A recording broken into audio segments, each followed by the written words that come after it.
Pak Abdul Muti, tadi kan Anda sudah menjabarkan berbagai penjelasan terkait dengan evaluasi pendidikan Indonesia selama 1 tahun ini. Apa saja sih Pak yang perlu dievaluasi sebetulnya? Ya, yang pertama tentu kita berusaha untuk memperbaiki pertama infrastruktur ya, karena memang lebih dari 100.000 sekolah di Indonesia itu rusak, mulai dari rusak berat, rusak sedang, dan rusak ringan. Dan sekarang sudah jadi prioritas Bapak Presiden untuk program revitalisasi, sudah mulai berjalan tahun ini untuk 16.140. Yang kedua, perbaikan sarana prasarana yang mendukung pembelajaran, juga ada program digitalisasi sebagai bagian dari upaya kita untuk memperbaiki kualitas pembelajaran. Tahun ini kita menyalurkan IFP kepada sekolah yang siap menerima untuk 288.000 sekolah di Indonesia, negeri maupun swasta. Kemudian yang berikutnya adalah perbaikan guru ya. Yang guru itu kan ada 3 yang kami lakukan. Pertama adalah pemenuhan kualifikasi. Tahun ini kita berikan kesempatan guru yang belum D4 atau S1 untuk 12.500 guru dengan beasiswa per semester 3 juta. Kemudian tahun depan untuk 150.000 guru. Kemudian yang kedua adalah program peningkatan kesejahteraan melalui peningkatan tunjangan sertifikasi guru. Kemudian yang ketiga adalah program peningkatan kompetensi melalui berbagai pelatihan, yang itu semua merupakan bagian dari upaya kami agar kalau guru meningkat kualitasnya, secara teoretik pembelajarannya akan lebih baik. Kalau pembelajarannya lebih baik, maka tentu saja hasilnya juga akan lebih baik. Tantangan yang Anda hadapi di lapangan ketika memperbaiki tadi kualitas infrastruktur pendidikan, kemudian juga kualitas guru bagaimana? Tadi saya juga mendengar ada homeschooling, kemudian juga menambahkan STEM, ini seperti apa sih Pak, bisa dijabarkan? Ya, yang pertama kita memperbanyak akses untuk belajar ya. Jadi pemerataan kesempatan belajar ini harus kita lakukan, terutama pertama dengan mempertimbangkan keadaan geografis Indonesia. Yang kedua juga kecenderungan profesi masyarakat dengan berbagai macam ya kecenderungan yang memang satu dengan yang lainnya sangat dinamis.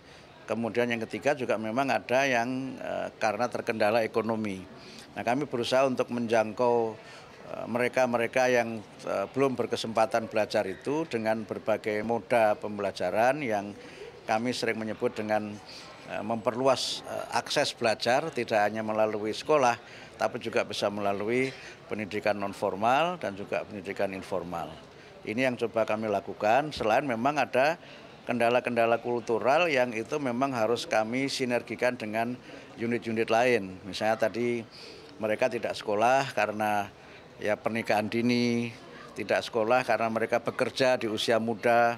Karena apa? Ya kalau sudah dapat duit untuk apa sekolah misalnya kan, ini kan terjadi juga misalnya di daerah-daerah tertentu yang di situ ada tambang atau berbagai industri lain yang kadang-kadang ini menjadi faktor yang menghambat mereka untuk sekolah karena mereka sudah merasa cukup dengan SMP, toh juga sudah bisa bekerja. Nah, ini yang coba nanti kita lakukan pendekatan yang sifatnya kultural, merubah mindset agar mereka tentu saja tetap membekali diri, meningkatkan kualitas, karena pekerjaan di masa depan tentu adalah pekerjaan yang membutuhkan kemampuan yang lebih tinggi dibanding dengan hanya kemampuan sekarang yang hanya mengandalkan kekuatan fisik belaka. Seluruh evaluasi tadi, mulai dari evaluasi tadi kita melihat ada kultural begitu ya, Anda jelaskan, kemudian juga sampai ke tingkat infrastruktur dan lain sebagainya. Ini akan di daerah mana dulu Pak yang paling urgent? Kita mulai dari yang bisa dilakukan, karena misalnya banyak yang menyampaikan teman-teman DPR Komisi 10 misalnya, ada prioritas daerah 3T. Tapi ternyata problem anak putus sekolah tidak selalu harus di daerah 3T. Di Jakarta pun ada. Dengan keadaan-keadaan yang saya sampaikan tadi itu, istilahnya kelompok-kelompok marginal. Mereka ini bisa marginal karena keadaan fisiknya, karena keadaan ekonominya. Karena itu kita mulai dari mana yang paling mungkin bisa kita lakukan, sambil nanti kita mengajak masyarakat berperan serta. Karena itu pendekatan yang kami pilih untuk melaksanakan program ini adalah partisipasi semesta, di mana tidak selalu program itu top down, semua mengandalkan dana APBN atau APBD, tapi juga bisa dukungan masyarakat, baik itu perusahaan, bahkan mungkin masyarakat biasa juga banyak berpartisipasi untuk bagaimana agar masyarakat khususnya kelompok-kelompok usia sekolah itu dapat memperoleh kesempatan pendidikan. Baik, kesempatan yang sama. Untuk anggaran sendiri dari APBN ini berapa sih Pak untuk program ini, dan mungkin apakah sudah ada tadi dana yang dikumpulkan dari masyarakat maupun swasta? Rinciannya kami belum bisa menyampaikan, tapi tahun ini alokasi sudah disetujui oleh DPR adalah 55 triliun.